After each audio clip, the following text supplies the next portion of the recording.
policy to revitalize soil. We have both Sadhguru and the Prime Minister here, and I'd like to request our soil champion, the lone motorcyclist, the one that needs no introduction, Sadhguru, to please share his pearls of wisdom with us.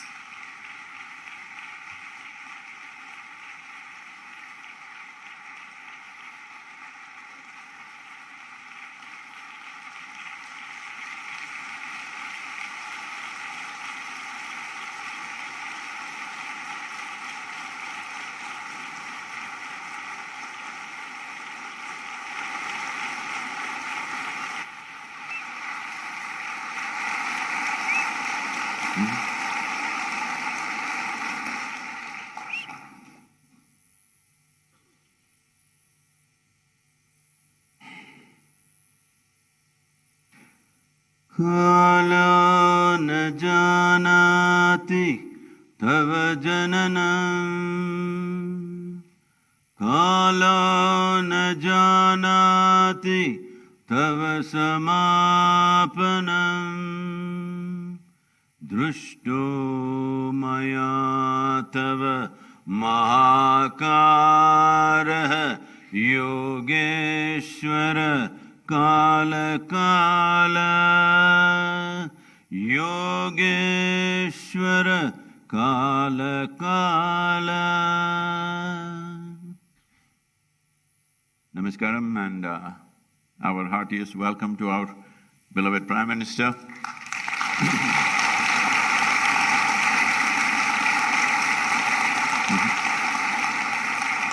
And many other ministers, cabinet ministers and envoys and excellencies. Namaskaram to all of you. And above all, the wonderful volunteers who have supported me every mile.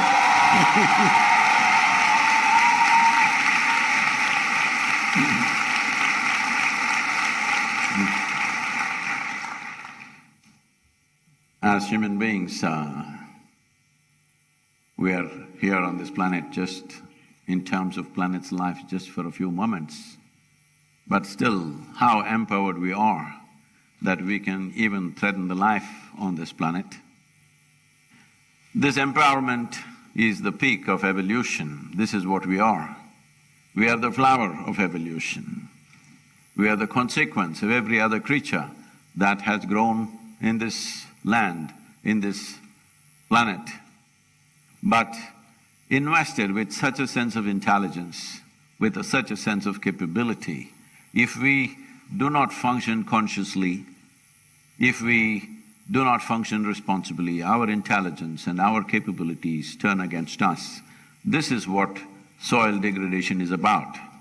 Soil degradation has happened, environmental damage has happened, not because there is some evil force sitting somewhere wanting to damage this planet.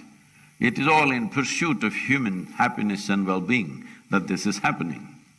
So this is the case of a potato farmer who wanted to eat mangoes and went to the mango tree, but out of sheer habit started digging the earth looking for mangoes. When he did not find mangoes there, he became very furious and dug furiously, and slowly the tree came upon him. This is the case of humanity right now. This is where we are. So, every one of us, knowingly, unknowingly, are partners in this destruction. The only way around is every one of us have to be partners in the solution. There is simply no other way. It is from this basis that Save Soil movement was launched, and in the last 2.5 years, as I've been talking to various agricultural ministries around the world, what was shocking for me was that most agricultural ministries in the world, 85% of the nation, still address soil as an inert substance that can be fixed by adding a chemical or taking out a chemical. But in this culture, we have always referred to soil as our mother. We cannot have an inert mother, we cannot have a dead mother. We need a living mother which will spawn generation after generation. It is not out of our bodies the future generations come. It is from the soil body that the future generations come and thrive. Unfortunately, we have brought that to a certain threat, but Fortunately, we are in that cusp of time that if we act now in a determined way, it does not take any rocket science to fix this, nor does it take enormous amount of financial outlays. It just needs the right direction and a committed and approach, a resolute approach towards the solution. We can walk out of it, especially in our country, where 60% of our population still engaged in agricultural activity. And with a history of over 12,000 years of agricultural history in this country, where organized agriculture has been happening for over 12,000 years. But for 12,000 years, we managed our soils well. Only in the last 45 years this has happened, simply because probably the fear of famines of 1940s, the hangover of the 1940s, debilitating famines, we took emergency steps to mitigate that. Well, it worked in many ways, because India's average life expectancy in 1947 was 28 years. That means almost none of us have a right to exist right now by those standards. But today we have reached towards 74 or 75 years, which is a significant achievement for any nation. We have gotten here, but the steps that we took as a bridge, as an emergency step to cross over these famine-like situations, we should have rolled it back at some point. Unfortunately, we went at the same speed on the emergency scale and we have caused a certain amount of damage. It's very much possible to turn this around. And from my conversations with the Prime Minister, we know this concern is deep-rooted in his heart.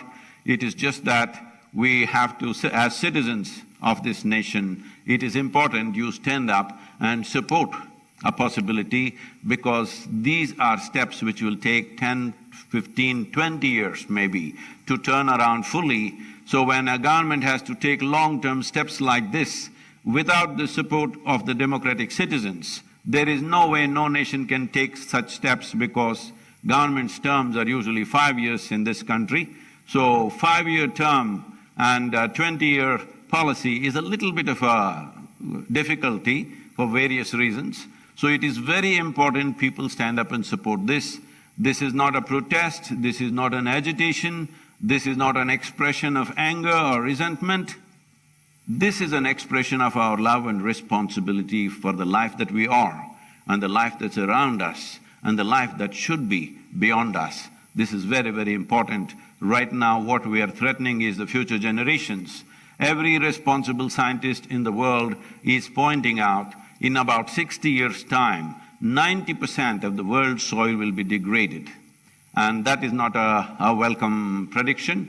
Definitely this can be turned around with the necessary policies, and it does not need enormous outlays. It needs focus, it needs resolute action, which I'm sure in this day and age, India is very much capable under the able leadership that we have, that we are competent enough to take these steps. So it is not a situation of hopelessness. It is a situation where all of us have to tighten our belt and act and move in the direction of the solution rather than moving towards a problem. Apart from this, in the world, what I have seen is, wherever I traveled in the last 2.5, 3 years' time, meeting many people, environmental ministers, agriculture ministers and various bureaucrats, everybody knows the problem. Everybody generally knows what is the solution. So what I grasped from this was, everybody knows the problem, everybody knows the solution, but they're just waiting for an idiot to bell the cat. So here I am, I thought.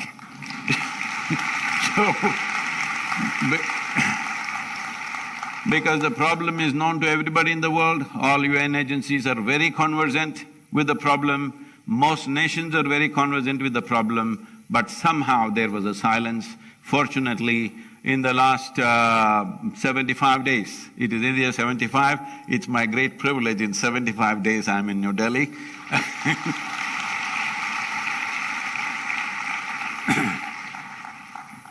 In the last 75 days, 74 nations have come on board for safe soil policy.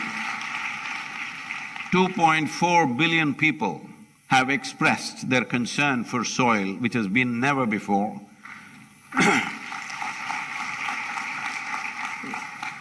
So once people want it, how can we stop it? Definitely it will happen. The most important aspect of this Save Soil movement is, it is not against anybody. It is not against any industry, it is not against any lobby, it is not against anybody. I've been talking to fertilizer industries, pesticides, herbicides. They're saying, are you against us? I say, I'm only against suicide. I'm not against any other side. It is not anybody's business to tell the farmer how he should farm. All we want is keep the soil alive, keep the soil rich. Is a farmer against a rich soil? No. Just that farmer's economy has been so fragile, any change he's afraid of.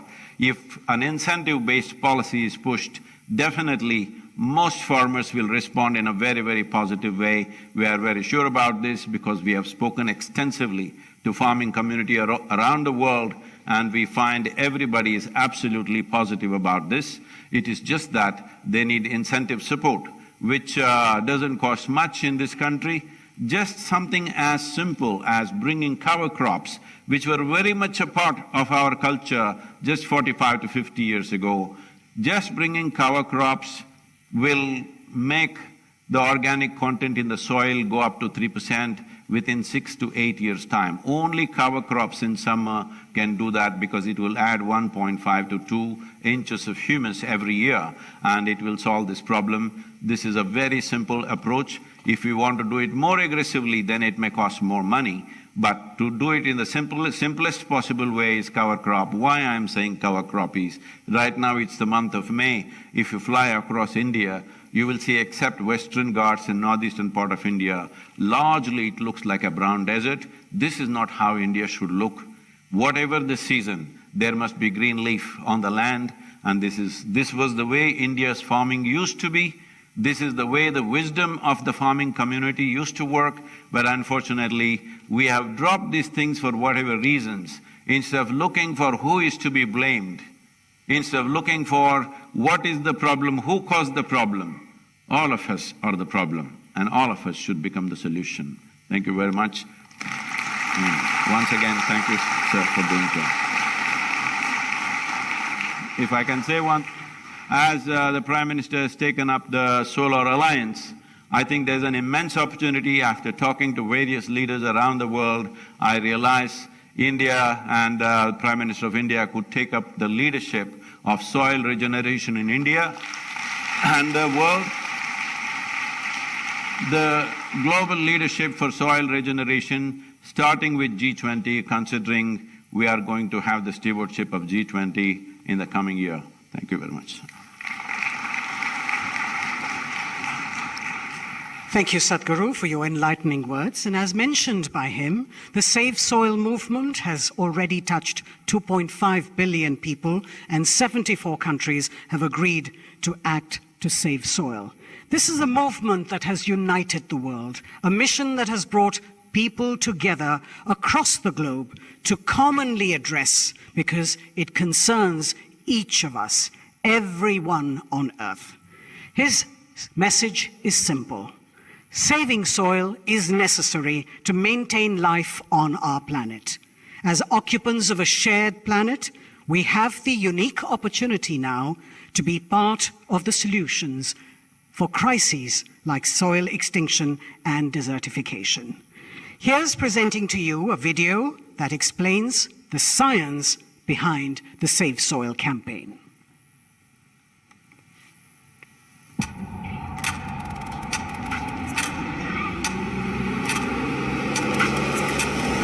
What we are facing now is soil extinction. In most countries, more than 50% of the topsoil is already gone. Every responsible scientist in the world is clearly saying by 2045, we will be producing 40% less food. 300,000 farmers committed suicide. What else does it take to stir your humanity?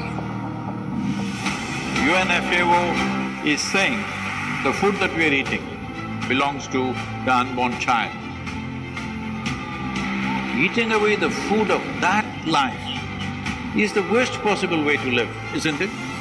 It is agreed by all scientific communities minimum 3% organic content is essential to keep the organisms fed in the soil. So this is what we must aim at, an incentive-based policy where if you get the land to 3% organic content, you will get a certain amount of incentive.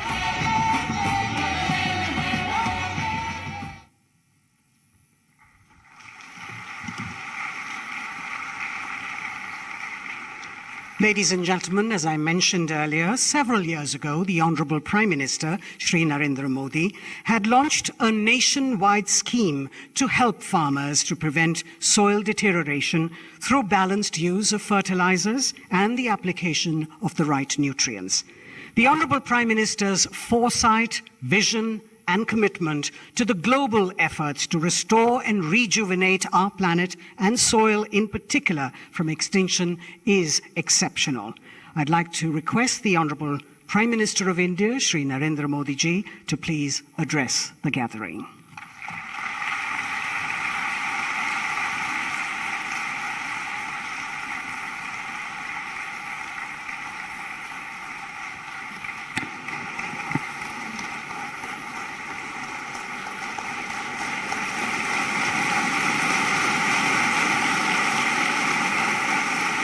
नमस्कार। आप सभी को, पूरे विश्व को विश्व पर्यावरण दिवस की बहुत बहुत शुभकामनाएं।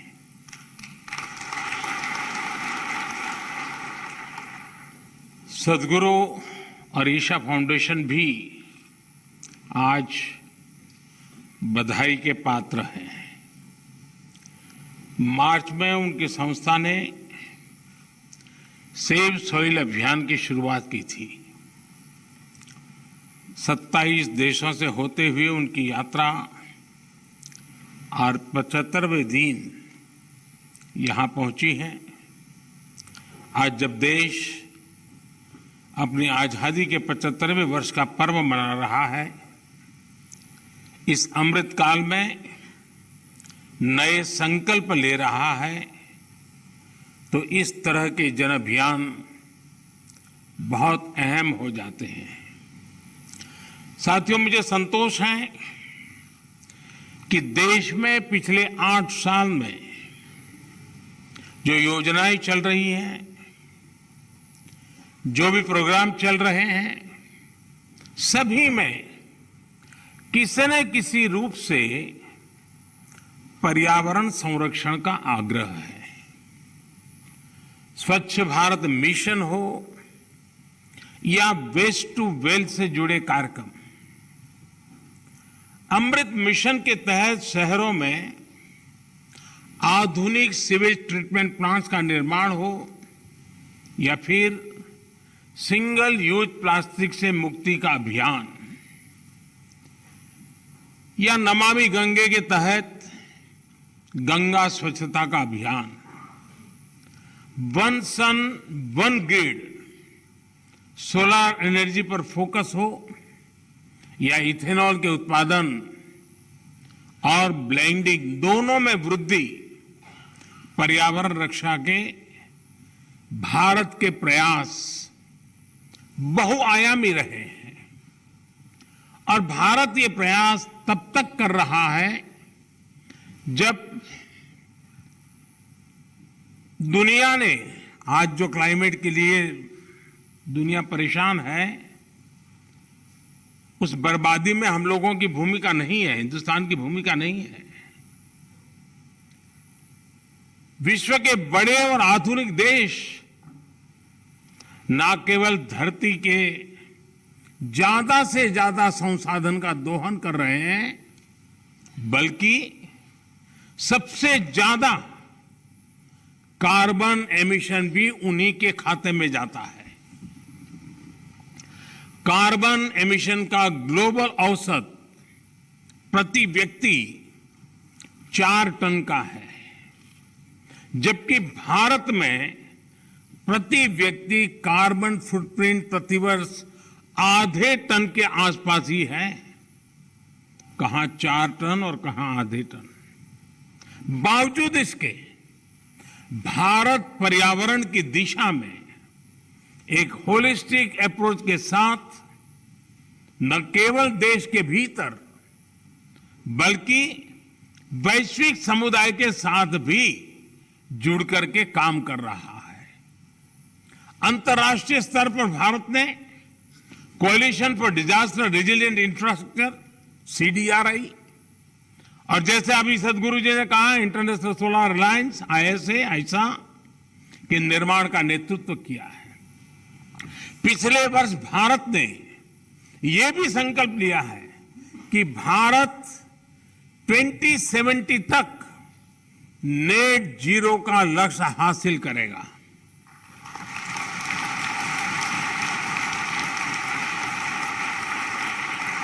साथियों, मिट्टी या ये भूमि हमारे लिए पंच तत्वों में से एक है।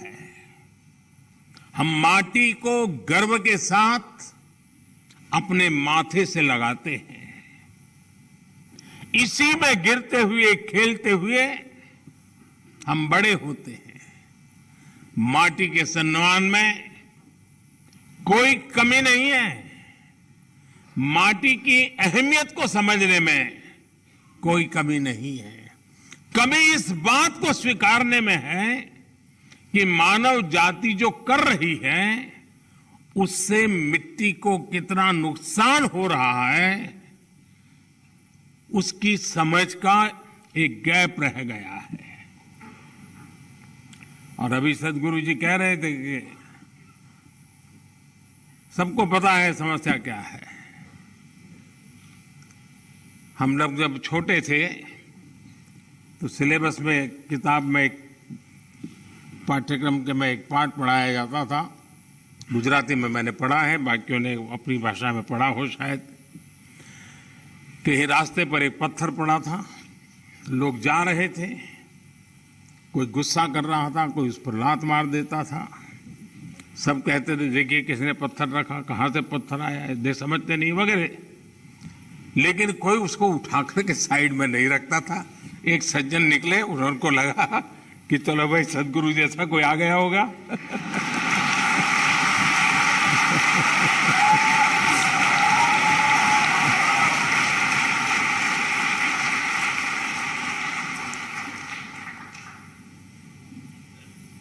हमारे यहां युधिष्ठिर और दुर्योधन के भेद की जब चर्चा होती है तो दुर्योधन के विषय में जब कहा जाता है तो यही कहता है कि जाना भी धर्म न च में प्रवृत्ति। मैं धर्म को जानता हूं लेकिन मेरी प्रवृत्ति नहीं, मैं नहीं कर सकता हूं। सत्य क्या है मुझे मालूम है लेकिन मैं उस रास्ते पर नहीं चल सकता हूं।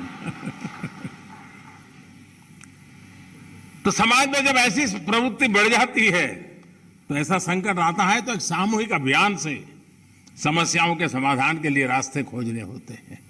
मुझे खुशी है कि बीते 8 वर्षों में देश ने मिट्टी को जीवंत बनाए रखने के लिए निरंतर काम किया है। मिट्टी को बचाने के लिए हमने 5 प्रमुख बातों पर फोकस किया है।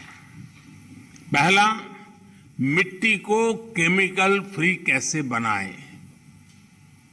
दूसरा, मिट्टी में जो जीव रहते हैं जिन्हें तकनीकी भाषा में आप लोग सॉइल ऑर्गेनिक मैटर कहते हैं, उन्हें कैसे बचाएं।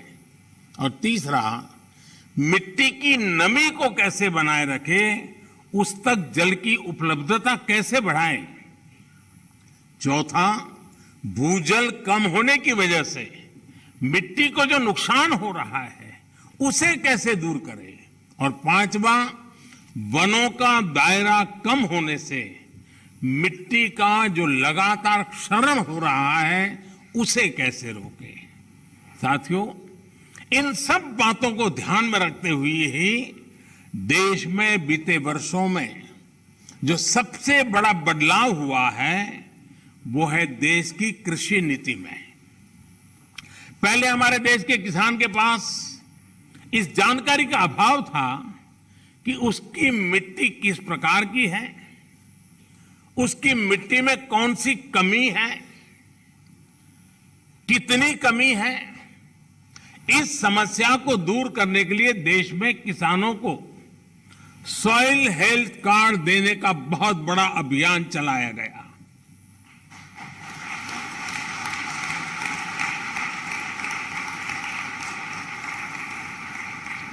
अगर हम किसी को मनुष्य को हेल्थ कार्ड देना तो भी अखबार में हेडलाइन बन जाएगी कि मोदी सरकार ने कुछ अच्छा काम किया।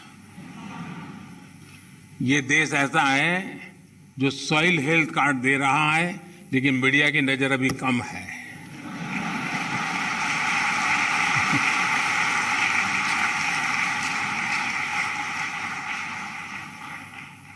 पूरे देश में 22 करोड़ से ज्यादा सॉइल हेल्थ कार्ड किसानों को दिए गए, और सिर्फ कार्ड ही नहीं दिए बल्कि देश भर में सॉइल टेस्टिंग से जुड़ा एक बहुत बड़ा नेटवर्क भी तैयार हुआ है।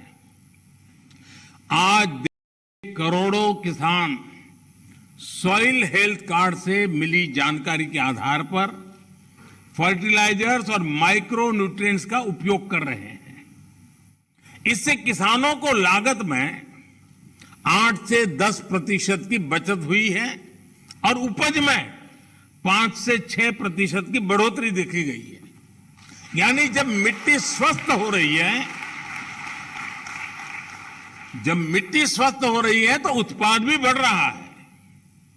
मिट्टी को लाभ पहुंचाने में यूरिया की 100% नीम कोटिंग ने भी बहुत फायदा पहुंचाया है। माइक्रो इरिगेशन को बढ़ावा देने की वजह से, अटल भू योजना की वजह से देश के अनेक राज्यों में मिट्टी की सेहत भी संभल रही है। कभी कभी कुछ चीजें, अब मान लीजिए कोई 1.5-2 साल का बच्चा बीमार है, तबीयत ठीक नहीं हो रही है, वेट नहीं बढ़ रहा है, ऊंचाई में भी कोई फर्क नहीं आता है, और मां को कोई कहे कि जरा इसकी चिंता करो, और उसको कहीं सुना हो कि भाई स्वास्थ्य के लिए दूध वगैरह चीजें अच्छी होती हैं, और मान लो वो हर दिन 10-10 लीटर दूध में उसको स्नान करवा दे, तो उसका स्वास्थ्य ठीक होगा क्या?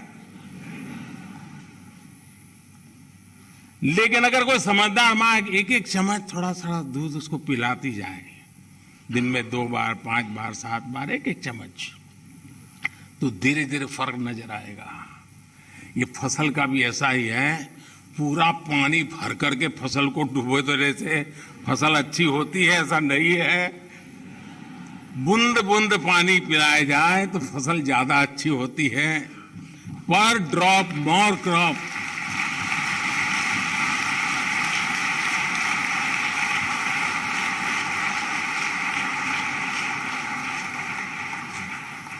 अनपढ़ मां भी अपने बच्चे को 10 लीटर दूध से नहलाती नहीं है, लेकिन पढ़े लिखे हम लोग पूरा खेत पानी से भर देते हैं। खैर, इन सारी चीजों में बदलाव लाने के लिए कोशिश करते रहना है। हम कैच द रेन जैसे अभियानों के माध्यम से जल संरक्षण से देश के जन जन को जोड़ने का प्रयास कर रहे हैं। इस साल मार्च में ही देश में 13 बड़ी नदियों के संरक्षण का अभियान भी शुरू हुआ है। इसमें पानी के प्रदूषण कम करने के साथ साथ नदियों के किनारे वन लगाने का भी काम किया जा रहा है, और अनुमान है कि इससे भारत के फॉरेस्ट कवर में 7,400 स्क्वायर किलोमीटर से ज्यादा की बढ़ोतरी होगी। बीते 8 वर्षों में भारत ने अपना जो फॉरेस्ट कवर 20,000 स्क्वायर किलोमीटर से ज्यादा बढ़ाया है, उसमें ये और मदद करेगा।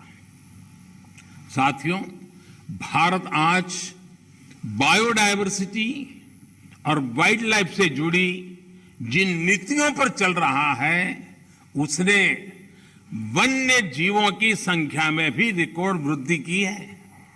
आज चाहे टाइगर हो, लायन हो, लेपर्ड हो या फिर एलिफेंट, सभी की संख्या देश में बढ़ रही है। साथियों, देश में ये भी पहली बार हुआ है जब हमारे गांव और शहर को स्वच्छ बनाने, ईंधन में आत्मनिर्भरता, किसानों को अतिरिक्त आय और मिट्टी के स्वाद के अभियान को हमने एक साथ जोड़ा है। गोवर्धन योजना ऐसा ही एक प्रयास है। और जब मैं गोवर्धन योजना बोलता हूं तो कुछ सेक्युलर लोगों को सवाल उठेगा कि ये कौन सा गोवर्धन ले आया है। वो परेशान हो जाएंगे।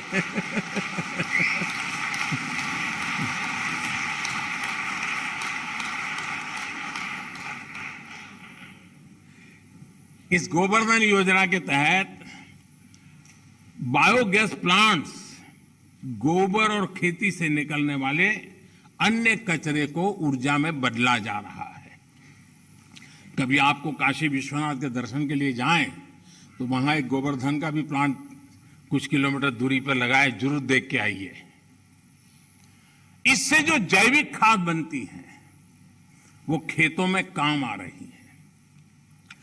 मिट्टी पर अतिरिक्त दबाव बनाए बिना हम पर्याप्त उत्पादन कर सके, इसके लिए बीते 7-8 सालों में 1600 से ज्यादा नई वैरायटी के बीज भी किसानों को उपलब्ध कराए गए हैं। साथियों, नेचुरल फार्मिंग में भी हमारी आज की चुनौतियों के लिए एक बहुत बड़ा समाधान है। इस साल के बजट में हमने तय किया है कि गंगा के किनारे बसे गांवों में नेचुरल फार्मिंग को प्रोत्साहित करेंगे। नेचुरल फार्मिंग का एक विशाल कॉरिडोर बनाएंगे। हमारे देश में इंडस्ट्रियल कॉरिडोर हमने सुना है, डिफेंस कॉरिडोर हमने सुना है। हमने एक नया प्रारंभ किया है गंगा के तट पर एग्रीकल्चर कॉरिडोर का, नेचुरल फार्मिंग का। इससे हमारे खेत तो केमिकल फ्री होंगे ही, नमामि गंगे अभियान को भी नया बल मिलेगा।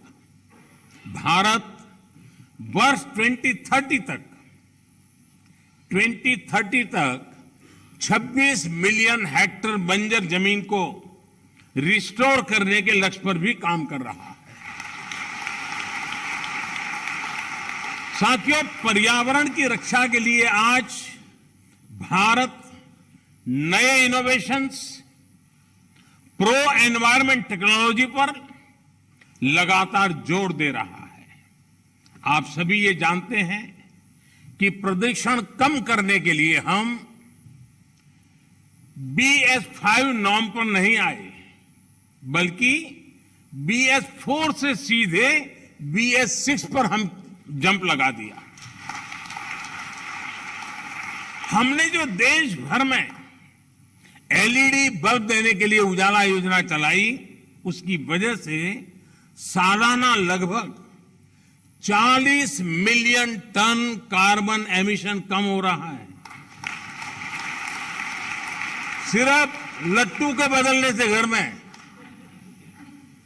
अगर सब लोग जुड़ जाएं, सबका प्रयास कितना बड़ा परिणाम लाता है। भारत फॉसिल फ्यूल पर अपनी निर्भरता को कम से कम करने का प्रयास कर रहा है। हमारी ऊर्जा जरूरतें रिन्यूएबल सोर्सेज से पूरी हो, इसके लिए हम तेजी से बड़े लक्ष्यों पर काम कर रहे हैं। हमने अपनी इंस्टॉल पावर जनरेशन कैपेसिटी का 40% non fossil fuel based sources से हासिल करने का लक्ष्य तय किया था। ये लक्ष्य भारत ने तय समय से 9 साल पहले ही हासिल कर लिया है।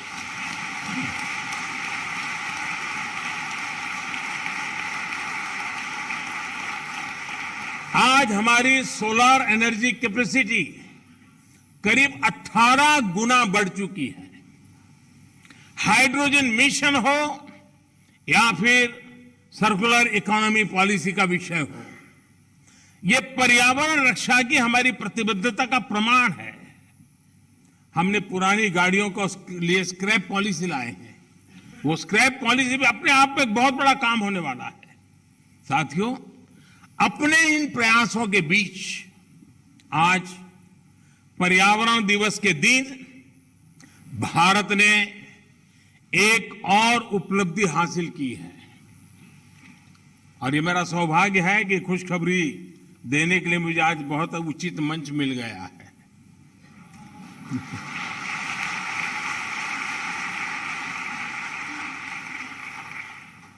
भारत की परंपरा रही है कि जो यात्रा करके आता है उसको छूते हैं तो आधा पुण्य आपको मिल जाता है।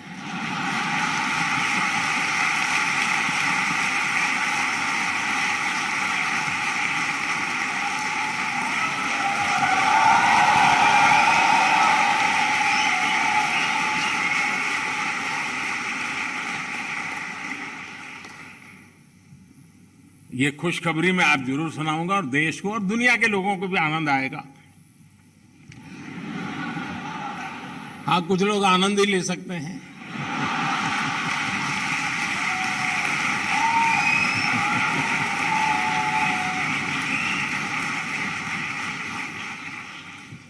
आज भारत ने पेट्रोल में 10% इथेनॉल ब्लेंडिंग के लक्ष्य को प्राप्त कर लिया है।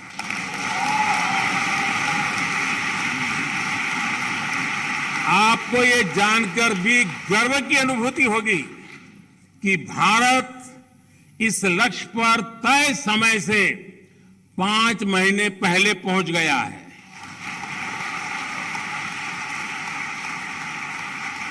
ये उपलब्धि कितनी बड़ी है, इसका अंदाजा आप इसी से लगा सकते हैं कि साल 2014 में भारत में सिर्फ 1.5% इथेनॉल की पेट्रोल में ब्लेंडिंग होती थी। इस लक्ष्य पर पहुंचने की वजह से भारत को 3 सीधे फायदे हुए हैं। एक तो इससे करीब 27 लाख टन कार्बन एमिशन कम हुआ है।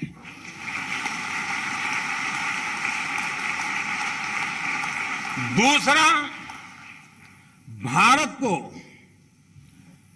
41,000 करोड़ रुपए से ज्यादा की विदेशी मुद्रा की बचत हुई है। और तीसरा महत्वपूर्ण फायदा, ये देश के किसानों को इथेनॉल ब्लेंडिंग बढ़ने की वजह से 8 वर्षों में 40,000 करोड़ रुपए से भी ज्यादा आय हुई है।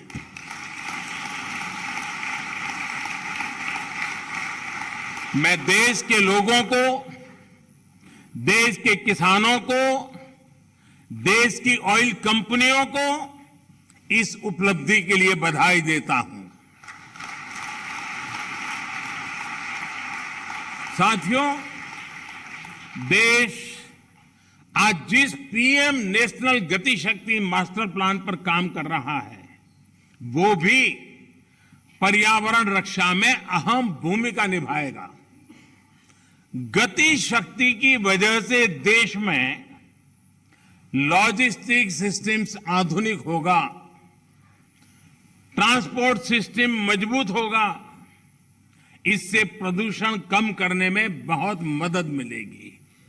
देश में मल्टी मॉडल कनेक्टिविटी हो, 100 से ज्यादा नए वाटर वे के लिए काम हो, ये सभी पर्यावरण की रक्षा और क्लाइमेट चेंज की चुनौती से निपटने में भारत की मदद करेंगे। साथियों, भारत के इन प्रयासों, इन अभियानों का एक और पक्ष है जिसकी चर्चा बहुत कम होती है। ये पक्ष है ग्रीन जॉब्स।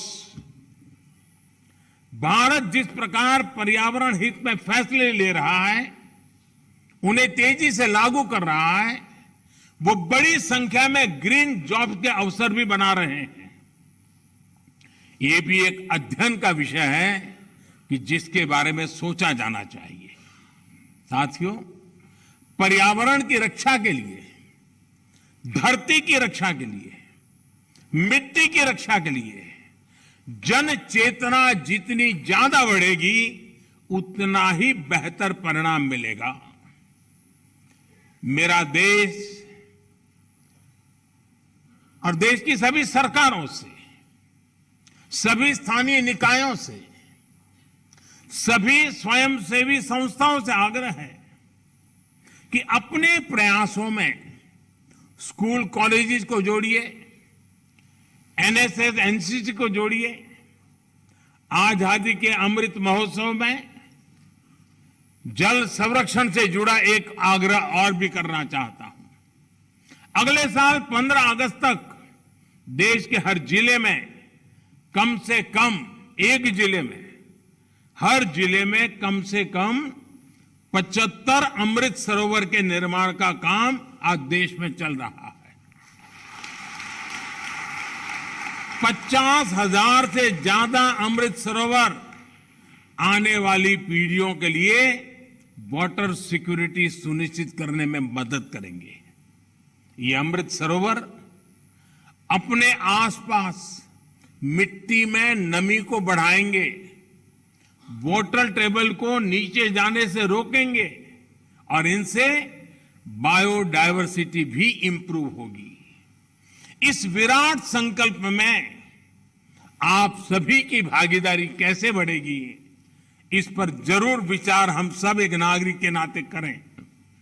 साथियों, पर्यावरण की सुरक्षा और तेज विकास सभी के प्रयासों से संपूर्णता की अप्रोच से ही संभव है। इसमें हमारी लाइफस्टाइल की क्या भूमिका है, हमें कैसे उसे बदलना है, इसे लेकर मैं आज शाम को एक कार्यक्रम में बात करने वाला हूं, विस्तार से कहने वाला हूं, क्योंकि वो अंतर्राष्ट्रीय मंच पर मेरा कार्यक्रम है। Lifestyle for the environment, mission life. इस शताब्दी की तस्वीर, इस शताब्दी में धरती का भाग्य बदलने वाला एक मिशन का आरंभ। ये P3 यानी प्रो प्लेनेट पीपल मूवमेंट होगा। आज शाम को लाइफस्टाइल फॉर द एनवायरमेंट के ग्लोबल कॉल फॉर एक्शन का लॉन्च हो रहा है। मेरा आग्रह है कि पर्यावरण की रक्षा के लिए सचेत हर व्यक्ति को इससे जरूर जुड़ना चाहिए, वरना हम एसी भी चलाएंगे और रजाई भी ओढ़ेंगे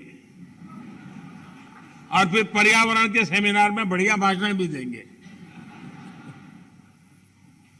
साथियों, आप सभी मानवता की बहुत बड़ी सेवा कर रहे हैं। आपको सिद्धि मिले। सदगुरु जी ने जो लंबी ये यानी मेहनत वाली यात्रा है, बाइक पे, वैसे उनका बचपन से शौक रहा है ये, लेकिन फिर भी काम बड़ा कठिन होता है। क्योंकि मैं कभी यात्राओं को ऑर्गेनाइज करता रहता था और मैं कहता था मेरी पार्टी में कि एक यात्रा को चलाना मतलब 5-10 साल उम्र कम कर देना, इतनी मेहनत पड़ती है। सदगुरु जी ने यात्रा की, अपने आप में बहुत बड़ा काम किया है और मुझे पक्का विश्वास है कि दुनिया को मिट्टी के प्रति स्नेह तो पैदा हुआ ही होगा, लेकिन भारत की मिट्टी की ताकत का भी परिचय मिला होगा।